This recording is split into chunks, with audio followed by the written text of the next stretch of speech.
Hey everyone, this month we're gonna start working on dash effect, so let's have a look. I'm gonna split this into two parts. In the first part, we're gonna tackle the animations.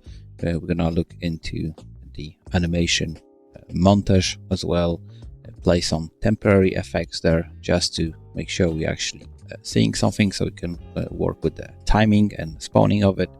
We're gonna create a blueprint for it as well, and we're just gonna spawn everything based on the keyboard input.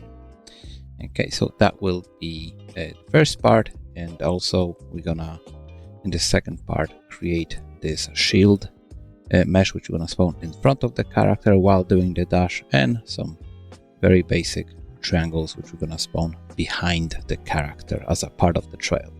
I've got some two simple textures as well which we're gonna create in Substance, and that will be it for the dash. Let's have a final look. And for tier 2 members, we're gonna create a ambient dust or wind dust effect, as you can see here. It's gonna be a Embergen simulation, and also gonna try to create this based on distance. So for example, when we're close to it, we can't see it. However, we can see those dust wind effects in the distance. It's going to create this nice ambience for that scene. Here is the very basic simulation we're going to do in Embergen, just making sure we've got our frame selection correctly and range of it as well.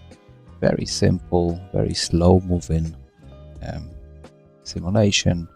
We're going to dive into the Substance Designer for a second just to normalize the value, and we're gonna implement everything into Niagara, also based on distance. All right, that's it. Thank you so much for your support.